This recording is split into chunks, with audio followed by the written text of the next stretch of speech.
कन्नौज के Indian flower fragrance company के owner हमारे साथ हैं, विपिन मिश्रा जी हैं। इनसे जानेंगे कि आखिर जो इत्र के लिए कन्नौज जाना जाता है, किस तरीके से परफ्यूम्स बनाए जाते हैं और किन किन चीज़ों की ज़रूरत होती है। सर बहुत बहुत स्वागत है पहले तो आपका भी स्वागत है। आप आई यहाँ पे और हमें ये मौका दे रही हैं। सबसे पहले मैं जानना चाहूँगी आपसे, क्योंकि देखिए मैं यहाँ पर बनाते हुए देख रही हूँ इत्र की, यहाँ पर जो है इसमें पक रहा है शायद, किन किन सामग्री की ज़रूरत पड़ती है, कौन कौन से जो फ्लेवर के होते हैं इत्र परफ्यूम्स वो बनाते हैं यहाँ पर, कैसे बनाया जाता है? देखिए, आपको हम बता दें कि परफ्यूम और इत्र में फ़र्क है। इत्र नेचुरल होता है और परफ्यूम तो कोई भी चीज़ हो सकती है, और हम लोग नेचुरल परफ्यूम बनाते हैं।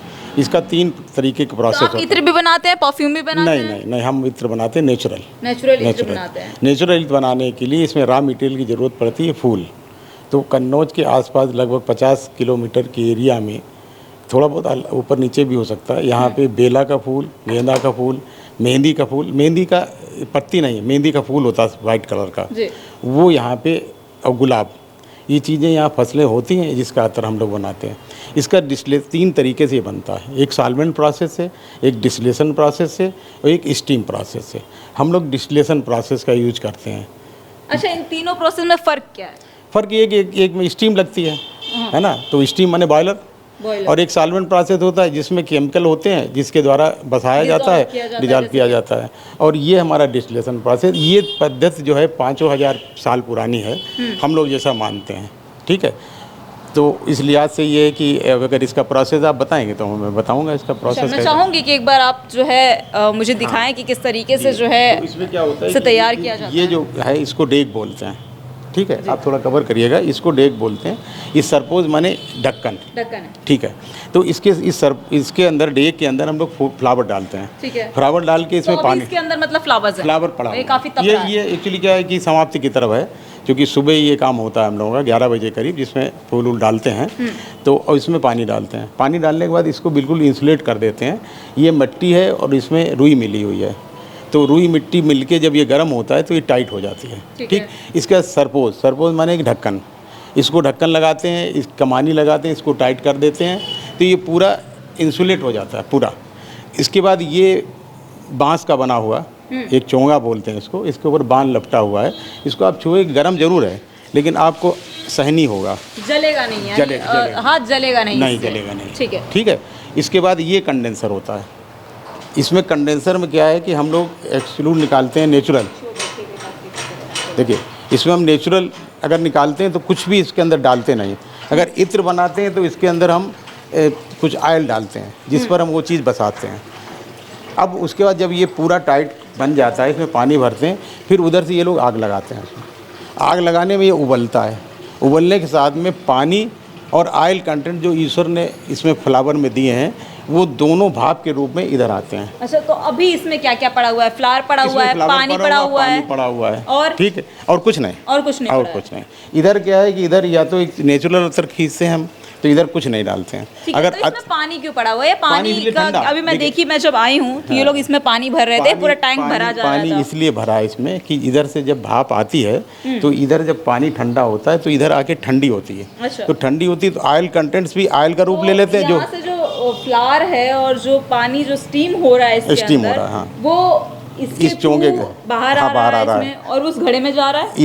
इस घड़े में जा रहा है। इसको भपका बोलते हैं, ये कंडेंसर बोलता है, इंग्लिश में इसको कंडेंसर बोलते हैं। कंडेंसर कहते हैं। तो ये कंडेंस होने के बाद में जो भाप के रूप में ऑयल आ रहा है, पानी आ रहा है, वो यहाँ आके फिर पानी में, देखिए, पानी जो भाप बन के आ रहा है वो पानी में कन्वर्ट हो रहा है। जो ऑयल आ रहा है भाप के साथ, वो ऑयल में कंडेंस हो रहा है। ऑयल का प्रोसेस है कि ऑयल ऊपर रहता है, पानी नीचे रहता है, भारी रहता है।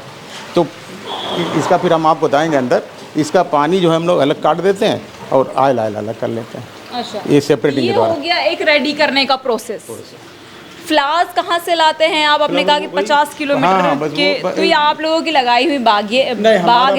हमारा बाग भी है, हम लोग भी लगाते हैं। उससे जो किसान लोग हैं वो इसकी खेती करते हैं, किसान हमारे यहाँ लाते हैं। ठीक है, किसान फ्लावर्स ला करके देते हैं, आप लोग इसके थ्रू जो है बनाते हैं। परफ्यूम रेडी क्या होता है, कैसे है? अभी आपके पास कोई ऐसा है? परफ्यूम शब्द यूज किया, परफ्यूम नहीं, हमारे साथ इत्र यूज करिए। फिर देखिए आपको हम सेपरेटिंग दिखाते हैं। ठीक है, देखिए लेके चल रहे हैं दिखाने के लिए कि इत्र कैसे बनाया जाता है। बनाने की प्रोसेस दिखा दी गई है। कि बनाया कैसे जाता है इत्र को। अब जो है ये रेडी होता है और रेडी होने के बाद ये बॉटल में कैसे जाता है और तमाम सारी जो चीज़ें हैं वो यहाँ पर देखने के लिए हम आए हुए हैं। ये सेपरेटिंग है, ठीक है, ये सेपरेटिंग होता है, इसमें पानी नीचे हो जाता है, ऑयल ऊपर होता है। अच्छा, ये बूंद बूंद जो गिर रहा है, हाँ पानी गिर है। रहा है, ठीक है, ये पानी है। और ये इत्र है? ये इत्र ये नहीं है, इत्र अब ये आ गया, इसको हम लोगों ने सेपरेट करके इसमें कर दिया। अच्छा, इत्र इसमें आ गया है। ये जो है गेंदा का जो फूल है, हाँ। उसका एब्सोल्यूट है, इसमें कुछ मिलावट नहीं है, ओरिजिनल जिसे कहा जाता है। ओरिजिनल जो भगवान ने इसमें खुशबू दी है वही है। और वो खुशबू हमें यहाँ पर जो है वो महसूस भी हो रही है, बहुत अच्छी फ्रेगनेंस आ रही है यहाँ पर। ये इसमें थोड़ा तेज है, ये गेंदा का है और काफ़ी हार्ड फ्रेगनेंस है। ये तम्बाकू पान मसाला में यूज होता है। अच्छा, ठीक है, ये बस ये बनने के बाद, अच्छा अगर अतर बनाते हैं हम तो इसमें ऑयल वगैरह डालते हैं, उस पर ये तो ऑयल में मिल जाता है, केमिस्ट्री का एक नियम है, ऑयल मिल जाता है, उसी तरीके से पानी अलग हो जाता है। अच्छा, खुद ही से जो है वो सेपरेट हो जाता हाँ, है। अच्छा, जब आप लोग फूलों की छटाई भी करनी पड़ती होगी, फूल जब वो आप लोग सब ये ले सब आते हैं किसान- तो ये सब छटाई किसान लेकर ये आते हैं किसान तब। होता है, हाँ, किसान। अच्छा, कन्नौज की अगर बात आती है, इत्र के लिए कन्नौज बहुत फेमस है, पूरे उत्तर प्रदेश में जाना जाता है और पूरे देश में जाना जाता है। लगभग कितने ऐसे लोग होंगे जो यहाँ पर इत्र के कारोबारी हैं, इत्र के कारोबार, क्योंकि हमने सुना है कि इत्र के कारोबार यहाँ पे बहुत ज़्यादा होता है, कारोबारी बहुत ज़्यादा हैं। ये कुटीर उद्योग टाइप का है, जैसे यहाँ पे 40-50 डेग वाले भी लोग हैं। हम हमारी जैसे 8 डेगें हैं हमारी, 4 डेगें लगी हुई हैं, 4 डेगें रखी हुई हैं। तो अच्छा क्या है, कन्नौज एक कलेक्शन सेंटर भी है। जैसे केवड़ा का फ्लावर होता है वो उड़ीसा में होता है, तो हम लोग उड़ीसा भी जाते हैं, जगह जगह से फ्लावर फूल जो है वो इकट्ठा करने के लिए आप लोग देश के अलग अलग कोने, फसल के हिसाब से अलग अलग फसलें हैं, अलग अलग क्षेत्र में होती हैं। जहाँ पे हम लोग अतर बनाने भी जाते हैं, हमारे यूनिट भी वहाँ लगे हुए हैं, वहाँ से हम लोग लाके यहाँ आके उसको साफ सूफ करके फिनिशिंग करके उसको सेल करते हैं। कौन कौन से फ्रेग्रेंस की आप लोग जो है वो इत्र बनाते हैं? फ्रेग्रेंस शब्द यूज किया है, मैं बार इत्र का तो फ्रेग्रेंस ही होता है ना, क्या कहा जाए? नहीं, फ्रेग्रेंस ये इत्र ही है, ये नेचुरल इत्र है, ये नेचुरल है। देखिए ये अतर में नेचुरल है, नेचुरल मतलब जैसे हमारे अंदर रूह है और रूह उड़ जाए तो हम चले जाएंगे, तो ये रूह है, तो इत्र की ये रूह है, ये इत्र की रूह है, ये नेचुरल ये है। इत्र की रूह है। हाँ। कितने तरह की खुशबू जो होती हैं, जैसे आपने अभी कहा कि ये गेंदे का है, गेंदा है, गुलाब होता है, चॉकलेट फ्लेवर और बहुत सारे जो हैं वो फ्लेवर दूसरा, वो सिंथेटिक है, वो नेचुरल नहीं है, वो केमिकल मिक्सड होते हैं। वो हाँ वो नेचुरल है, वो पेट्रोलियम प्रोडक्ट कह सकते हैं, कुछ भी कहते हैं, नेचुरल नहीं है। लेकिन कोई भी परफ्यूम बनती है बगैर नेचुरल के नहीं बनती। जैसे अगर आपको रावण का रोल करना है तो आदमी तो चाहिए ना, रोल करने के लिए मेकअप किया जाता है, वो चीज़ है, बगैर नेचुरल के सिंथेटिक भी नहीं बन सकता। अब आपने इत्र की बात करी या फ्रेगनेंस की बात करी, तो फ्रेगनेंस तो आप ये समझिए कि हम क्या कहें, 5000 हों, जो आपको खुशबू लगे, चाहे आप जैसे आप यूज करती हैं, क्रीम यूज करती हैं, टूथपेस्ट यूज करती हैं, सब में खुशबू है। तो कोई ना कोई तो परफ्यूम, हम यहाँ पे परफ्यूम नाम ले सकते हैं कि कोई ना कोई खुशबू उसमें लगी। अच्छा, इस गली में जब हमने एंट्री करी, शुरू में जब हमने पूछा कि इस गली को किस नाम से जाना जाता है, तो कहा गया सेंट वाली गली के नाम से ये गली बहुत फेमस है। और पूरे कन्नौज में बाहर हमने जब बात की तो उन लोगों ने कहा कि सेंट वाली गली के नाम से ये बहुत गली फेमस है, और आप कहीं भी चले जाइए तो यहाँ सेंट मांगिए, इत्र मांगिए, कहीं भी मिल जाता है। देखिए हम इस बात से सहमत नहीं, जिसने आपको बताया कि सेंट वाली गली है, और यहाँ पे कन्नौज में एक पीरियड में जब संदल का काम होता था तो ज़रूर पूरा कन्नौज महकता था। लेकिन आज की तारीख में जिसने ये कहा कि सेंट गली है, हमें लगता है गली या सड़क पे तो आपको खुशबू नहीं लगी होगी शायद, तो इसलिए वो उन्होंने जो कहा आपको गलत किया। इसके बाद हम ये ज़रूर कहेंगे कि यहाँ पे एक मोहल्ला छिपट्टी है, जैनों का मोहल्ला है, वो केमिकल का काम करते हैं।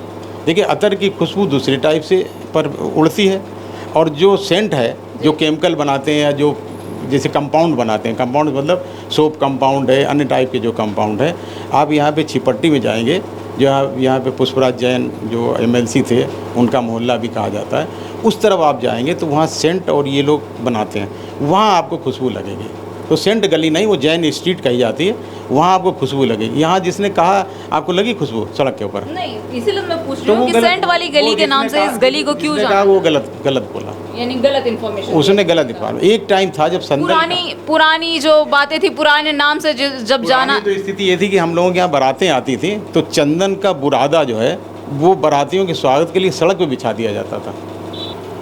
तो देखिए विपिन मिश्रा जी थे जो कि इत्र कारोबारी हैं और ये उनका जो है ये इत्र का कारोबार है। और आप देख सकते हैं कि ये घड़े हैं, हालांकि इन्होंने बताया कि इस जो इत्र के कारोबार है, इस कारोबार में इन घड़ों को, इनके ढक्कनों को और तमाम इसमें यूज़ होने वाली जो सामग्री है इसको क्या कुछ कहा जाता है। हालांकि अभी इन्होंने जो गेंदे का फूल का इत्र बनाया था उसकी फ्रेगनेंस भी हमें सुनाई और उसके साथ साथ ही उसको बनाने का तरीका भी बताया। और इस समय आप ये घड़ा जो आग के लपटों से पकता हुआ देख रहे हैं, ये घड़ा जो है बेहद गर्म है। हालांकि अगर इसकी ये डंडी की बात की जाए तो ये उतनी गर्म नहीं है जितना कि ये घड़ा गर्म है। और इसमें इस समय जो है ये गेंदा के फूल यहाँ पर दिखाई पड़ रहे हैं बिखरे हुए कुछ, और ये शायद इन गेंदा के फूलों को यहाँ पर डाला हुआ है, कल के हैं। अच्छा, इस समय इसमें कौन से फूल पक रहे हैं? फूल गेंदा ही लगा हुआ है। इसमें होता क्या है कि ये प्रोसेस हम लोगों का महीनों चलता है। महीनों इसलिए चलता है कि जैसे इसमें 20 किलो फूल डालते हैं हम, तो डेली 20 किलो, 25 किलो, 30 किलो फूल डालते हैं। और इनको भी आप थोड़ा सा जोड़ लीजिएगा। इन लोगों को ये पता है कितना फूल है, कितना पानी। जैसे आप लोग दाल पकाती हो तो दाल कितनी दाल है। अच्छा, दाल चाहे आप 1 किलो बनाओ चाहे 10 किलो बनाओ, टाइम उतना ही लगता है। बिल्कुल बिल्कुल। तो इन लोगों को ये पता रहता है कितना फूल, कितना अच्छा, पानी। भैया क्या नाम है आपका और इस फील्ड में जो ये इत्र बनाने का काम है कब से कर रहे हैं आप? कम से कम 20 साल है। 20 साल हो गए आपको। ये बताइए, ये घड़ा जो आप लोगों ने अभी पकने को लगाया है यहाँ पर, कितने दिन से पक रहा है ये? नहीं, रोज पकता है। रोज पकता है? हाँ, ये आग साग सब निकाल दीजिए। अच्छा, रोज पकता है। कितने फूल हैं इसमें? जो गेंदे का फूल आप लोगों ने इसमें डाले हैं, गिनती नहीं। कितने आ जाते होंगे? कितने किलो के लगभग आ जाते होंगे? जितना फूल आ जाए, इसमें 60 किलो 70 किलो तक फूल आ जाते हैं। हाँ, 60-70 किलो फूल आ जाते हैं। एक इत्र की छोटी डिबिया जो नॉर्मल इतनी बड़ी आती है, लगभग कितना समय लगता है एक छोटे से परफ्यूम को बनाने के लिए, इत्र को बनाने के लिए? तो हिंद नहीं बनता, हिंद तो इत्र बनता है, वो तो दूसरी जगह बनता है। इत्र ही बता रहे हैं। इस घड़े में समझिए कि 60 किलो फूल है, ठीक है। इस 60 किलो फूल में कितने लगभग इत्र बन जाते होंगे? कोई पता नहीं कितने बने, नहीं हमें लोगों को नहीं पता है। कितना लगभग सर, कितना एक घड़े में? जैसे कि ये कह रहे हैं कि 60 किलो के आसपास जो है। फिर वहीं पे हम आएंगे। ये नेचुरल इत्र है। जैसे कि आपने देखिए, अगर नेचुरल बात करते हैं हम, तो उसी खेत में 3 बोरा गेहूँ होता है, उसी में 1.5 बोरा गेहूँ होता है, उसी में 1.5 बोरा गेहूँ होता है, उसी में 3 बोरा होता है ना। नेचुरल में एक ही माँ बाप की औलादें, कोई बड़ी होती है कोई छोटी। ये ईल्ड के हिसाब से है। ईल्ड ये है कि अगर इसको एटमॉस्फेयर सही मिलता है तो जो हमने चीज़ जो है नेचुरल है, तो वही 20 किलो में आपका 10 ग्राम भी बन सकता है। वही अगर कायदे का नहीं है, एटमॉस्फेयर अच्छा नहीं मिला, फूल ताज़े हैं, हरे भरे हैं, अच्छे हैं, तो अप डाउन होता है। ये अप डाउन होता है। ये चीज़ें जो है ईल्ड अप डाउन होती है। ठीक है। तो देखिए, इत्र के कारोबारी थे, इनसे बात की हमने और जानने की कोशिश की कि आखिर कन्नौज को इत्र की नगरी कहा जाता है। इत्र पहले कहा जाता था कि इत्र यहाँ पर बहुत ज़्यादा फेमस है और यहाँ का कन्नौज का इत्र, अगर इत्र की बात की जाए तो ये सिर्फ उत्तर प्रदेश ही नहीं बल्कि देश में भी काफ़ी माना गाना एक शहर है इत्र के लिए, कन्नौज। और कन्नौज के इत्र कारोबारी से हमने मिला है, विपिन मिश्रा जी से आपको मिला, और साथ ही आपको इत्र बनाने के जो तरीके होते हैं, हम मार्केटों से इत्र खरीद तो लेते हैं लेकिन उसको बनाने की प्रोसेस क्या होती है, कितना समय लगता है उसको बनाने के लिए और कितनी मशक्क़त करनी पड़ती है, ये आज हमने आपको इस वीडियो में दिखाया। आपको कैसी लगी ये वीडियो हमें कमेंट सेक्शन में कमेंट करके ज़रूर बताइएगा। ऐसे तमाम खबरें आप तक लाते रहेंगे। बने रहिए हमारे साथ न्यूज़ नाउ भारतवर्ष के साथ।